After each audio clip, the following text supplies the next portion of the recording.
ស្ដីដល់គ្នាខ្ញុំបាទសុកណាបាទថ្ងៃនេះខ្ញុំនឹងអានរឿងប្រឡំលោកមួយដែលអ្នកនាងប្រហែលជាអាចស្ដាប់ហើយក៏ដុកដួលនឹងអារម្មណ៍របស់អ្នកគ្នាពិតជាមានអារម្មណ៍ថាវាកំសត់ហើយមនុស្សជាចេតនាខ្លាំងបាទខ្ញុំអាចជាសង្ខេបទេចឹងអ្នកគ្នាកុំភ្លេចទៅស្ដាប់ដល់គ្នាចឹងអ្នកគ្នាណាកុំភ្លេចជួយ like និង subscribe ជម្រាបខ្ញុំផងណាខ្ញុំនេះសុកកំណាត់វងយុវជនម្នាក់ដែលមានចិត្តធ្ងន់និងសៀវសិងយុវជនម្នាក់ទៀតដែលមានសម្រស់ស្រទន់បានចំណាយពេលវេលារៀនជិះកង់ជាមួយគ្នាយ៉ាងរីករាយខ្ញុំពួកគេទាំងពីរជាមិត្តភក្តិដែលធំធាត់ឡើងជាមួយគ្នាតាំងពីតូចនិងបានសន្យាជាមួយគ្នាថាក្រោយបញ្ចប់ថ្នាក់វិទ្យាល័យពួកគេនឹងទៅបន្តការសិក្សានៅទីក្រុងប៉េជីងលើផ្នែកគ្រប់គ្រងមុខជំនួញដើម្បីត្រឡប់មកជួយអភិវឌ្ឍក្រុមហ៊ុននិងរោងចក្ររបស់ក្រុមគ្រួសាររៀងៗខ្លួនខ្ញុំពេលវេលាបានកន្លងផុតទៅយ៉ាងលឿនថ្ងៃដែលពួកគេត្រូវចាកចេញពីស្រុកកំណើតបានម្ដងក្រោយពីធ្វើដំណើរមកដល់ទីក្រុងប៉េជីងភ្លាមយុវជនទាំងពីរបានស្នាក់នៅផ្ទះសំណាក់បណ្ដោះអាសន្នរួចក៏នាំគ្នាដើរស្វែងរកផ្ទះជួលពួកគេបានសម្រេចចិត្តជួលផ្ទះតូចល្មមមួយដែលមានបន្ទប់គេងមួយដោយសារតម្លៃធូរថ្លៃនិងនៅជិតមហាវិទ្យាល័យខ្ញុំទោះបីជាគ្រួសាររបស់ពួកគេមានជីវភាពសមរម្យប៉ុន្តែពួកគេមិនចង់ខ្ជះខ្ជាយលុយកាក់របស់ពុកម្ដាយឡើយពួកគេចង់រស់នៅដោយពឹងផ្អែកលើសមត្ថភាពខ្លួនឯងវត្ថុមានតម្លៃបំផុតដែលពួកគេយកតាមខ្លួនគឺហ្គីតា2គ្រឿងដែលជាតំណាងឲ្យមិត្តភាពមិនចេះប្រែប្រួលរបស់ពួកគេខ្ញុំផ្នែកទី2មនោសញ្ចេតនាលក្ខកំបាំងនឹងជីវិតការងារពេលរាត្រី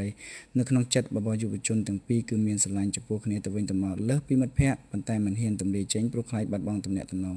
សៀវស៊ីងតែងតែលួចថាបបោមាត់វាងយូរថ្នមនៅពេលយប់ឬពេលព្រឹកព្រលឹមដែលគិតថាវាងយូរកំពុងគេងលក់ខ្ញុំប៉ុន្តែតាមពិតទៅវាងយូរដឹងខ្លួនចំណិចគេគ្រាន់តែធ្វើពុតជាគេងលក់ដើម្បីបើកឱកាសឲ្យសៀវស៊ីងបានលួចថាបគេដោយក្តីសុខនិងតែងតែឆ្លៀតឱកាសប្រែខ្លួនទៅអោបរៀងតូចមកក្នុងរង្វង់ដៃដើម្បីរកប្រាក់ចំណូលបន្ថែមពួកគេបានសម្រេចចិត្តដាក់ពាក្យធ្វើការក្រៅម៉ោងនៅបារមួយកន្លែងតាមការណែនាំរបស់មិត្តភ័ក្តិខ្ញុំបងយុទ្ធជាអ្នករត់តុក្រោយមកបានឡើងជាអ្នកកលវកស្រាប់ប្រចាំហាងចំណែកសៀវស៊ីងដែលមានដងខ្លួនសង្ហានិងសម្លេងដ៏ពីរោះស្រទន់បានធ្វើជាអ្នកចម្រៀងប្រចាំហាងដោយមានឈ្មោះក្រៅនៅលើឆាកថាចនមានន័យថាកាដូពីព្រះសម្លេងរបស់សៀវស៊ីងបានតាក់ទាញភ្ញៀវយ៉ាងច្រើនកកឲ្យចូលមកកំសាន្តនៅក្នុងបារាជារៀងរាល់យប់ខ្ញុំពីឆ្នាំក្រោយមកពួកគេអាចសន្សំលុយទិញម៉ូតូថ្មីមួយគ្រឿងនិងទិញខុនដូផ្ទាល់ខ្លួនដែលមានពីបន្ទប់គេងដែលមិនចាំបាច់សុំលុយពីគ្រួសារឡើយខ្ញុំផ្នែកទី3ការសារភាពស្នេហ៍ផ្អែមល្ហែមនិងព័ត៌មានដ៏អកុសលនៅក្នុងថ្ងៃខួបកំណើតរបស់សៀវស៊ីងវ៉ាងយូបាននាំគេទៅដើរលេងនៅសួនកំសាន្តនិងបានទិញគ្រឿងផ្សំមកធ្វើនំខេកឲ្យសៀវស៊ីងដោយផ្ទាល់ដៃនៅពេលល្ងាចវ៉ាងយូបាននាំសៀវស៊ីងទៅកាន់សួនច្បារដ៏ធំមួយនៅជាប់មាត់ទន្លេខ្ញុំនៅទីនោះវ៉ាងយូបានចាប់ដៃសៀវស៊ីងហើយទម្លាយការពិតថាគេដឹងរឿងដែលសៀវស៊ីងលួចថាគេតាំងពីយូរមកហើយវ៉ាងយូបានលុតជង្គង់ចុះរួចពោលពាក្យពេចន៍យ៉ាងរំភើបថាបងស្រឡាញ់អូនព្រមធ្វើជាសង្សាររបស់បងទៅបានទេបងសន្យាថានឹងមើលថែការពារអូនរហូតដល់ថ្ងៃស្លាប់សៀវស៊ីងបានយំអោបវ៉ាងយូនិងយល់ព្រមទទួលយកស្នេហាមួយនេះខ្ញុំយប់នោះពួកគេបានប្រគំចំបាក់ស្នេហ៍ជាមួយគ្នាយ៉ាងផ្អែមល្ហែមនិងចាប់ផ្ដើមរស់នៅក្នុងនាមជាគូស្នេហ៍ពិតប្រាកដពេលវេលាកន្លងផុតទៅរហូតដល់ពួកគេរៀនចប់ថ្នាក់បរិញ្ញាបត្រថៅកែបាដែលស្រឡាញ់រាប់អានពួកគេដោយកូនបានយកពាក្យប្រឡងចម្រៀងលំដាប់ជាតិមកឲ្យសៀវស៊ីងខ្ញុំសៀវស៊ីងបានសម្រេចចិត្តចូលរួមប្រកួតដោយមានវ៉ាងយូធ្វើជាអ្នកដេញហ្គីតាកំដរនៅលើឆាកនៅក្នុងថ្ងៃប្រឡងវគ្គចម្រុះសៀវស៊ីងធ្វើបានយ៉ាងល្អឥតខ្ចោះរហូតគណៈកម្មការសម្រេចឲ្យគេឡើងទៅកាន់វគ្គផ្ដាច់ព្រាត់ដោយស្វ័យប្រវត្តិប៉ុន្តែក្នុងថ្ងៃដ៏រីករាយនោះវ៉ាងយូស្រាប់តែមានអាការៈឈឺក្បាលយ៉ាងខ្លាំងនិងមានឈាមហូរចេញតាមច្រមុះខ្ញុំវ៉ាងយូបានលួចទៅពិនិត្យនៅមន្ទីរពេទ្យម្នាក់ឯងហើយលទ្ធផលបានបង្ហាញថាគេមានជំងឺមហារីកខួរក្បាលដំណាក់កាលចុងក្រោយដែលអាចរស់បានយ៉ាងយូរបំផុតត្រឹមតែ3ទៅ4ខែទៀតប៉ុណ្ណោះក្នុងផ្នែកទី4ការលះបង់នឹងថ្មនិយមនិងការតាមរកបេះដូងដើម្បីកុំឲ្យប៉ះពាល់ដល់ស្មារតីរបស់សៀវស៊ីងក្នុងការហាត់សមចម្រៀងវគ្គផ្ដាច់ព្រាត់វ៉ាងយូបានសម្រេចចិត្តលាក់បាំងរឿងនេះគេបាននាំសៀវស៊ីងទៅហាងគ្រឿងអលង្ការដើម្បីទិញចិញ្ចៀនមួយគូបំពាក់ឲ្យគ្នាទៅវិញទៅមកក្នុងនាមជាប្តីប្រពន្ធខ្ញុំក្រោយមកវ៉ាងយូបានលុចទូរស័ព្ទទៅប្រាប់ម៉ាក់របស់គេនៅស្រុកកំណើតទាំងទឹកភ្នែកនិងសុំចិត្តម៉ាក់កុំឲ្យប្រាប់រឿងនេះដល់សៀវស៊ីងពួកគេចង់ចាក់ចេញទៅដោយស្ងប់ស្ងាត់មិនចង់ឲ្យមនុស្សដែលគេស្រឡាញ់ទៅជឿចាប់ខ្លាំងឡើយខ្ញុំព្រឹកឡើងសៀវស៊ីងភ្ញាក់ពីគេងស្រាប់តែបាត់វ៉ាងយូដោយបន្សល់ទុកតែចិញ្ចៀននិងសំបុត្រលាមួយច្បាប់ដែលប្រាប់ឲ្យសៀវស៊ីងបំភ្លេចគេហើយទៅស្វែងរកមនុស្សថ្មីដែលល្អជាងគេសៀវស៊ីងបានរំជួលចិត្តយ៉ាងខ្លាំងនិងមិនព្រមចុះចាញ់ឡើយគេបានដើរតាមរកវ៉ាងយូគ្រប់ទីកន្លែងអស់រយៈពេល1សប្តាហ៍ពេញតែនៅតែគ្មានដំណឹងខ្ញុំចុងក្រោយមករួមការងារនៅបានរំលឹកពីអាការៈហូរឈាមច្រមុះរបស់វ៉ាងយូនិងណែនាំឲ្យគេឆែកប្រព័ន្ធ GPS លើម៉ូតូសៀវស៊ីងក៏ដឹងថាទីតាំងម៉ូតូស្ថិតនៅស្រុកកំណើតហួរណានខ្ញុំគេបានបញ្ញត្តិជីរថភ្លើងទៅទីនោះភ្លាមហើយបានលុបជង្គង់យំអង្វរពុកម្ដាយរបស់វ៉ាងយូរហូតដល់ពួកគាត់ទុនចិត្តព្រមប្រាប់ការពិតនិងជូនសៀវស៊ីងមកមន្ទីរពេទ្យនៅប៉ៃជីងដែលវ៉ាងយូកំពុងសម្រាប់ព្យាបាលខ្ញុំនៅចំពោះមុខក្រែអ្នកជំងឺសៀវស៊ីងបានស្ដីបន្ទោសវ៉ាងយូទាំងទឹកភ្នែកដែលហ៊ានបោះបង់ពាក្យសន្យាប៉ុន្តែគេក៏បានអះអាងយ៉ាងមុតមមថាទោះបីជាវ៉ាងយូសល់ពេលត្រឹមតែ1នាទីក៏គេមិនទៅណាចោលដែ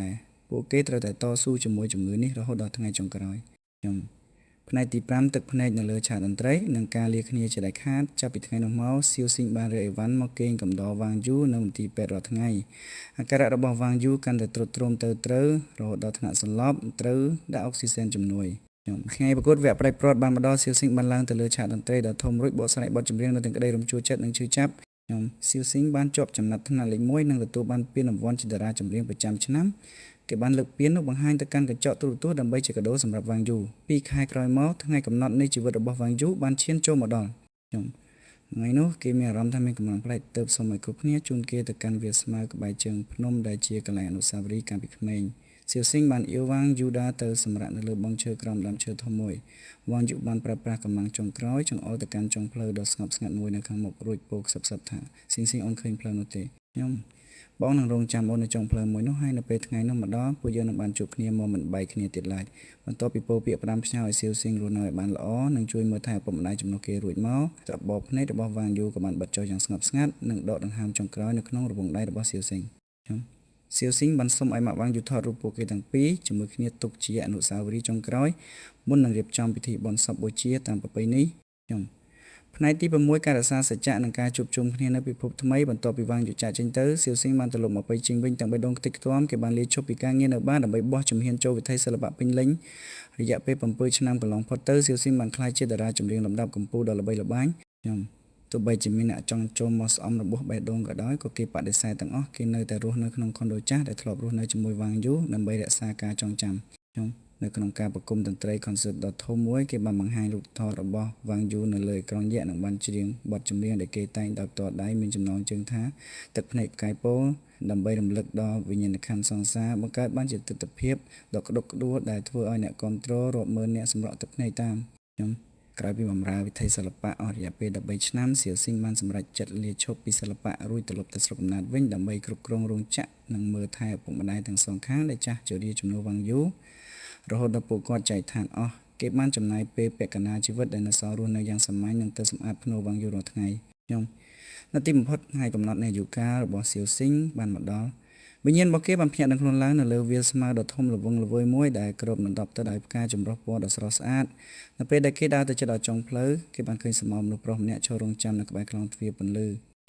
នោះគឺវ៉ាងយូដែលមានរូបរាងក្មេងសង្ហានិងមានស្នាមញញឹមយ៉ាងកក់ក្ដៅសៀវស៊ីងបានរត់ទៅអោបវ៉ាងយូយ៉ាងណែនទាំងទឹកភ្នែករីករាយវ៉ាងយូបានកាន់ដៃសៀវស៊ីងរួចនាំដើរកាត់ខ្លោងទ្វារនោះឆ្ពោះទៅកាន់ផ្ទះថ្មីរបស់ពួកគេនៅក្នុងពិភពមួយដែលពោរពេញដោយក្តីសុខនិងគ្មានការព្រាត់ប្រាសជារៀងរហូតខ្ញុំសូមអ្នកនរគ្នាកុំភ្លេចជួយចុច like និង subscribe ដល់ channel YouTube ខ្ញុំបាទមួយបង